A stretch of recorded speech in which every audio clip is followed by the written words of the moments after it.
Amanheceu chovendo.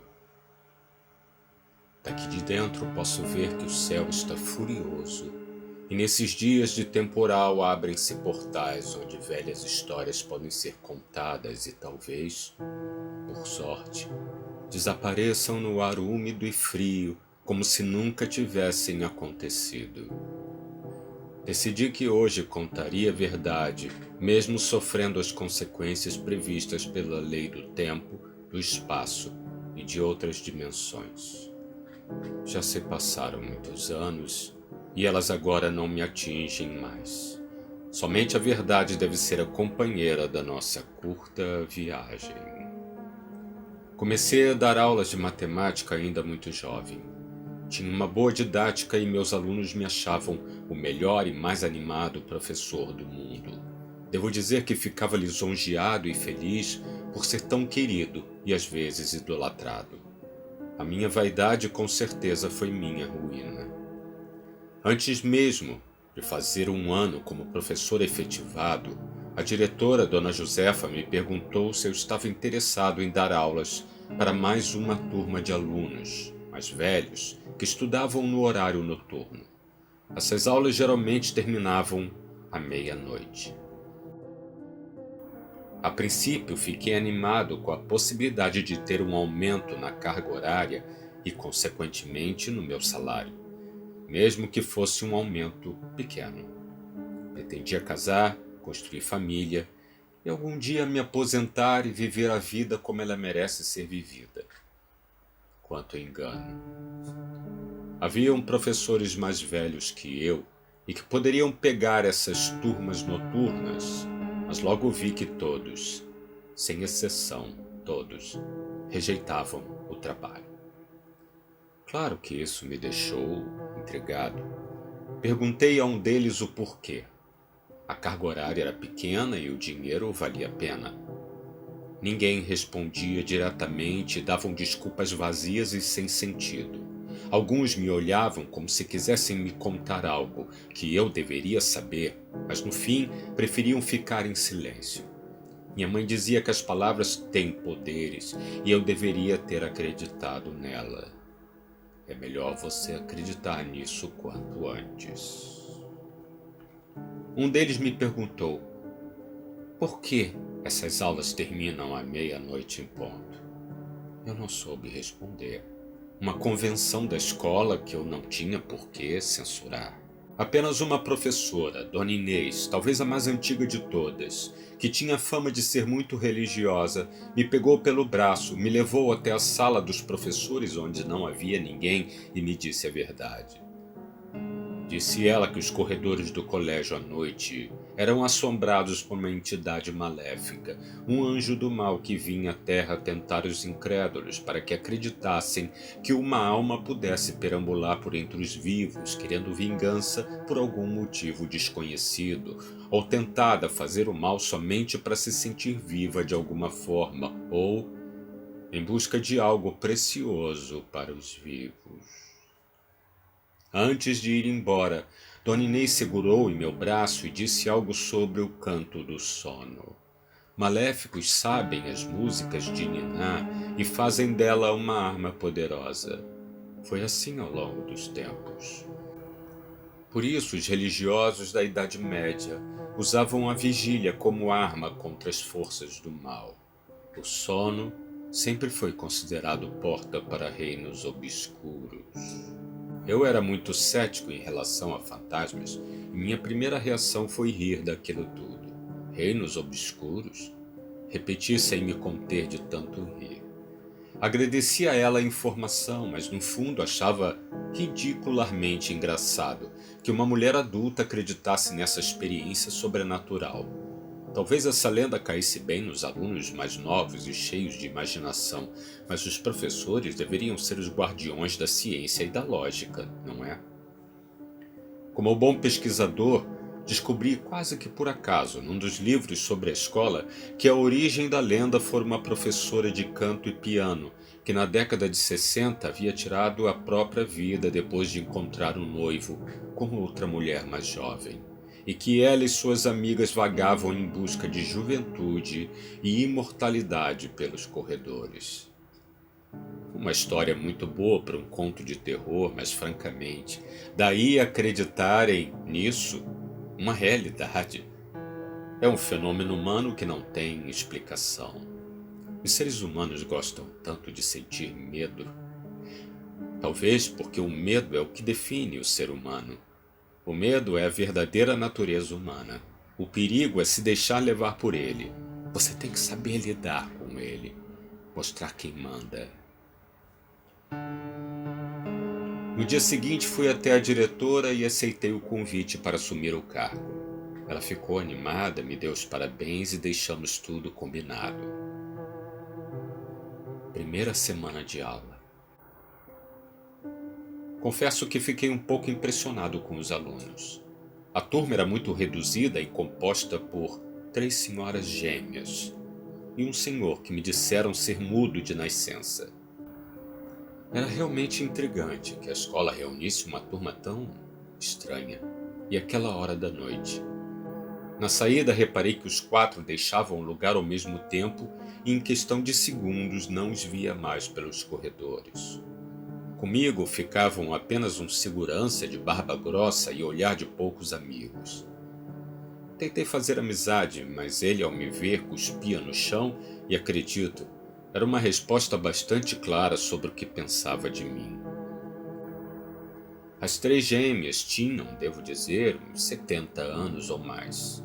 Apesar de bem senhoras, pele macilenta e enrugada, lembravam meninas jovens que envelheceram precocemente. Na segunda semana me trouxeram um pedaço de torta de maçã, e as 3 brigaram ali na minha frente disputando quem havia feito o doce. Nos primeiros dias aquilo me pareceu até engraçado, mas com o tempo as coisas começaram a mudar. Algumas vezes as 3 cochichavam alguma coisa, olhavam para mim e riam. Faziam os cálculos em segundos e sempre achavam graça de tudo que eu dizia. Outras vezes se insinuavam, como se acreditassem, que eu iria me interessar por uma delas. Pensei ter visto as 3 me disputando uma noite. Claro que foi impressão minha. Ficava constrangido quando as 3 senhoras se aproximavam e chegavam tão perto a ponto de tocar em meu braço durante uma conversa. Eu, gentilmente, me afastava e dava um jeito de terminar o assunto. O senhor mudo, esse, pelo contrário, agia de forma mecânica e calculada. Nunca sorria ou demonstrava reação alguma. Parecia um zumbi na mão delas.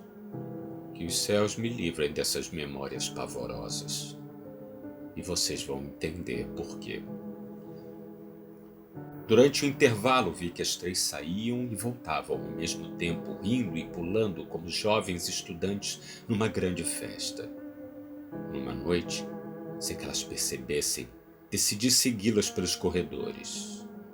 Tinha uma curiosidade incrível, mórbida, para saber o que aquelas senhoras faziam durante o tempo livre. Elas seguiram até o pátio escuro, onde os meninos das turmas da manhã jogavam bola, e foram até onde ficava o centro do campo. Lá me deparei com as 3 dançando. Elas entoavam uma estranha cantiga de roda. Não dava para entender a letra da música nem seu conteúdo. Aos poucos, influenciado pela cena fantasmagórica, comecei a ver que elas dançavam em torno de uma fogueira. Não, mas eu sabia que não havia fogo ali. Não podia haver fogo ali. Era minha imaginação.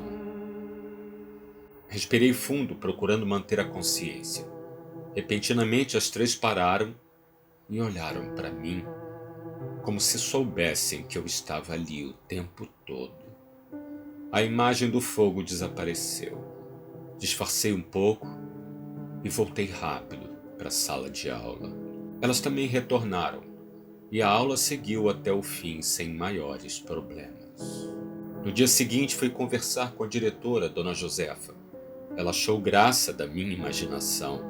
Pediu que eu não comentasse isso com ninguém. Antes de sair, vi que havia algumas fotos dela, mais jovem, sentada num piano. Dona Josefa riu, disse que começou a lecionar como professora de música muitos anos atrás.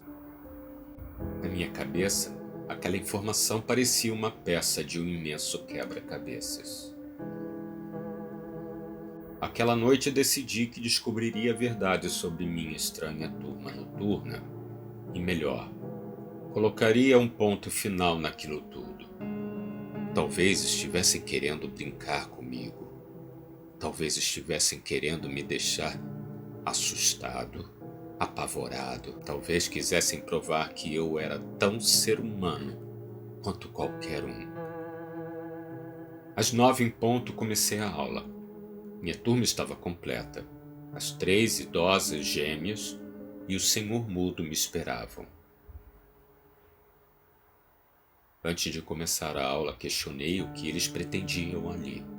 Qual era a real intenção deles? Ameacei chamar a polícia se não me dissessem o que estavam fazendo ali, de verdade. As 3 gêmeas riram e disseram que pretendiam ser professoras novamente. Professoras de matemática. Não sei por que elas acharam tanta graça da pergunta. Eu demonstrei desagrado, levantei e disse que iria embora imediatamente. Saí da sala rápido. Fui até a secretaria, mas a diretora já havia saído. Sentei para escrever uma carta explicando o que estava ocorrendo, mas nessa hora que ouvi uma velha cantiga de ninar vindo do corredor. Uma cantiga de roda que me lembrava a infância, pobre e triste. Abri os olhos, ainda sem noção do tempo que ficara desacordado. Olhei no relógio. Eram 3 da madrugada. Nunca tinha me acontecido antes. Uma coisa era certa. Precisava sair dali o mais rápido possível. As luzes se apagaram. Devia ser o segurança, imaginei. Ele não me viu dormindo e está fechando a escola. O corredor estava absolutamente escuro. Mesmo assim, decidi sair e tatear pelas paredes até chegar ao pátio central. Vi alguém cruzando o corredor de uma sala para outra. Gritei, chamando a atenção da pessoa, mas ela não parou. Apressei o passo, mas ainda estava um pouco tonto. A pessoa estava na sala, de frente para o quadro negro, como se estivesse dando uma aula.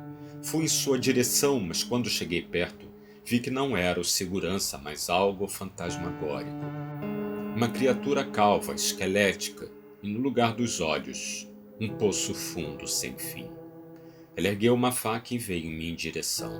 Lutamos desesperadamente durante alguns minutos. Não sei de onde tirei forças para me manter vivo, segurando seu braço, evitando ser apunhalado a todo custo. Por sorte, e porque tinha noções de luta, consegui reverter a situação e antes que a criatura percebesse, eu havia tomado sua faca e cravado em seu peito. Corri o mais rápido que pude pelo pátio escuro, pulei o muro da escola e consegui um táxi na avenida que cruzava a lateral. 2 dias depois fui preso pelo assassinato do segurança da escola. A faca com que ele foi morto tinha as minhas digitais e não havia o que fazer. Minha defesa tentou de tudo, mas fui considerado culpado. 1 ano preso, recebi uma carta anônima. Dentro havia uma foto. Nela estavam a diretora e 3 gêmeas, de pouco mais de 20 anos, posso ver. No verso dizia: 3 jovens professoras foram admitidas hoje na escola. 3 jovens professoras de matemática. Não sei se consegui passar pelo portal do tempo, mas hoje, após contar essa história, me sinto muito melhor. Muito